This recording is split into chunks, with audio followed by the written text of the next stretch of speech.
국민의힘에서는 이재명 대표를 전과 4번 후보라고 강력하게 공격해왔죠. 만약에 김문수 후보가 대통령 후보가 되신다면 공격할 수 없게 되는 것이 아닌지 전과의 숫자로 말씀드리면 오히려 지금 이재명 대표의 확정된 전과 숫자보다 김 후보님의 숫자가 더 많지 않습니까? 저는 그러나 제가 간 것은 직선제 개헌 쟁취를 하다가 또 갔고 제가 그렇게 선거 과정에 이런 몇 가지지 이재명 후보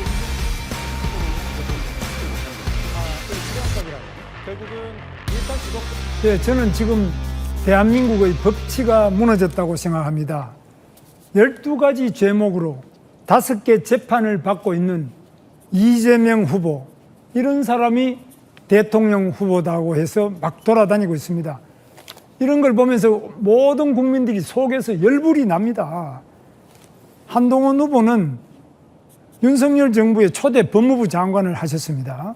그리고 조선 제1검이라고 하는데 왜 이런 범죄자, 이렇게 많은 혐의를 가지고 이런 많은 문제가 있는데 이런 부분을 왜 제대로 안 했는지, 대장동 비리, 백현동 비리, 위례신도시 개발 비리, 성남FC 후원금 문제, 쌍방울 대북 불법 송금 문제, 변호사비 대납 문제, 검사 사칭, 허위사실 공표, 위증교사, 친형 이재선 씨를 정신병원에 강제 행정 입원시킨 문제, 성남시청의 압수수색을 방해하는 문제, 공직선거법 위반, 이렇게 많은 범죄를 저지르고 재판을 이렇게 많은 받는 사람인데 우리 한동훈 후보께서는 법무부 장관도 하시고 아주 명성을 날리는 검사셨는데 이거 왜 이렇게 되고 있습니까? 저는 정말 국민들이 너무너무 걱정을 많이 하고 있습니다. 예, 제가 법무부 장관이었지 이 사건들을 담당했던 검사는 아니라는 것을 먼저 말씀드립니다. 그리고 아주 옛날 것까지 말씀하시는데요. 네. 지금 검찰 수사로 결국은 정의가 전 실현될 거라고 봅니다. 그리고 기억은 못 하시겠지만 이재명 대표에 대해서 체포 동의안을 가결시킨 법무부 장관이 바로 저였다는 말씀도 드리고요. 다만 저는 이 점을 말씀드리고 싶어요. 그런데 이재명 대표는 아직 제 말을 끊을 것은 아니죠. 제가 주도권을 지는 거죠. 30초를 보장해야 되지 않을까요? 내가 하고 또 기회를 많이 드리겠습니다. 30초는 보장해 주시고 왜냐하면 김문수 후보께서 질문 1분이 넘었기 때문에 일단 30초는 보장해 주고 시작을 그러니까 하겠습니다. 제가 30분 하시죠. 예. 제가 20초 남았으니까요. 그런데 우리 국민의힘에서는 이재명 대표를 전과 4번 후보라고 강력하게 공격해왔죠. 오늘 대법원에서 유죄 확정이 김문수 후보 하나 되시지 않았습니까?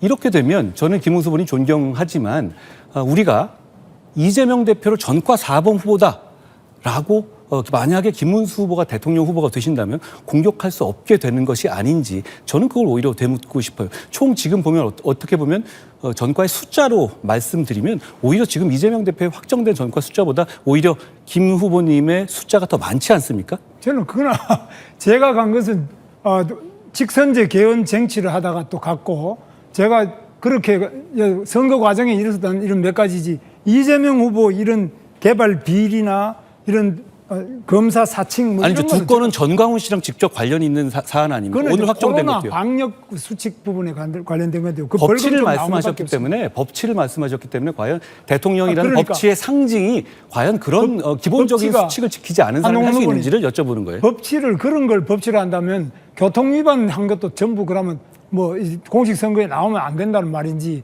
그런 부분은 참 실망스럽고요. 법무부 장관까지 하신 분이 코로나 방역 수칙 위반해가지고 벌금 조금 낸 거 이런 걸 가지고 그렇게 말씀하시는 폭행 치상 사건도 있지 않았습니까? 그거는 또 그렇게 단순하게 형식적으로 얘기할 부분도 아니죠. 2000년대 초반에 폭행 치상 사건도 있으셨지 않습니까? 그거 없습니다. 소방 폭행 이런 거 없습니다. 폭행 치상 사건으로 정확하게 이거는 전혀 없습니다. 아니 이거는 허위사실 유포 문제가 될 수 있기 때문에 정확하게 해주셔야 되는 게요. 전혀 아닌 그럼 사실을 밝혀주시기 바랍니다. 전혀 사실이 아닌 이야기. 저는 드러난 걸 가지고 말씀드리는 것인데 그렇습니다. 혹시 제가 폭행치상 혐의가 없고 잘못된 것이라면 뭐 수정드리겠는데 아니면 정확하게 밝혀주시면 좋겠습니다. 게다가 말씀하신 두 번의 그 감염법 위반 사례라는 것이 두 건 다 우연찮게도 다 전광훈 목사님하고 관련된 것들이었습니다. 그렇지 않습니까? 한 건은 이번에 확정 판결이 오늘 났고요. 나머지는 아직까지 없습니다. 근데 아까 전광훈 목사님 잘 모르신다고 하지 않았어요? 관계 없다고 하지 않았어요? 지금 잘 안 만난다는 모른다는 이야기를 한 적이 없습니다. 그 사실을 정확하게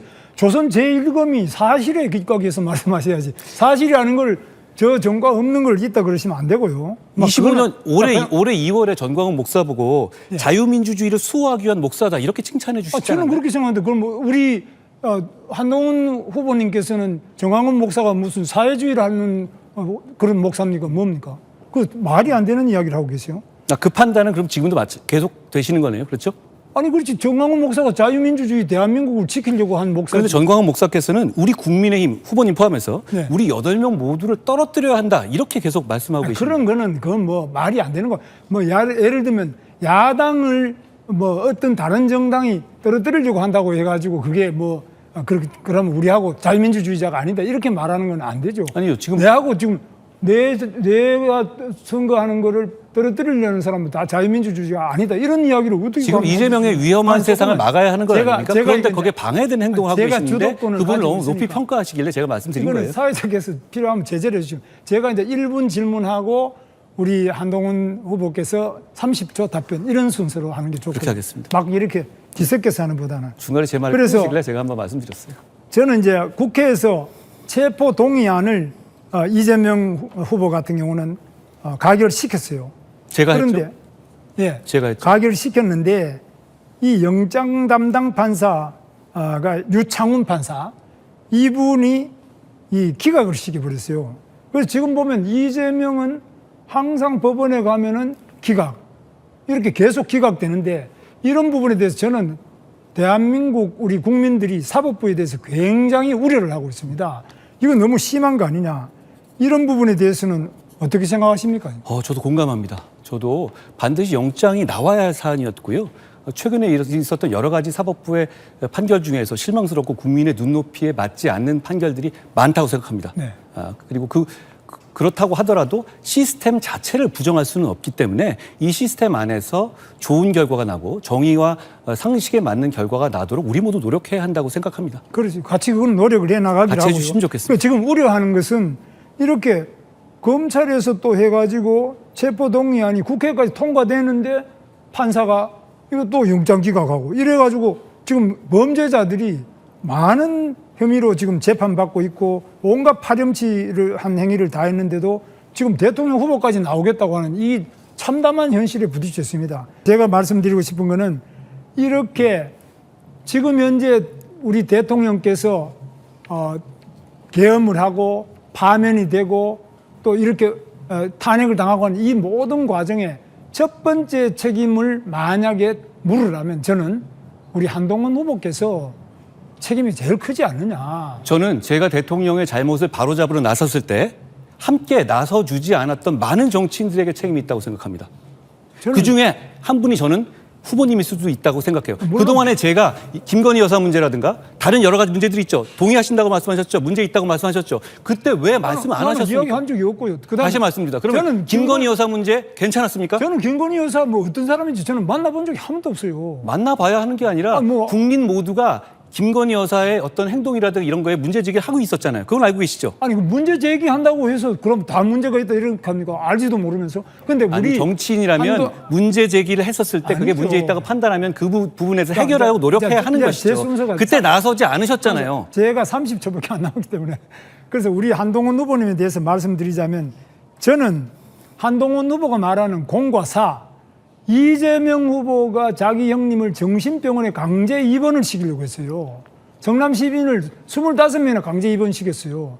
이거는 공과 사가 다르다고 해서 자기 형이 자기를 정치적으로 반대하니까 이렇게 무리하게 정신병원에 입원까지 시켰는데 우리 한동훈 후보께서 대통령을 탄핵하고 내란이다고 이렇게 단정하고 이런 것이야말로 이재명과 다를 게 뭐 있느냐. 저는 그런 정말 절망을 느낍니다. 정말 큰 기약을 하시는데요.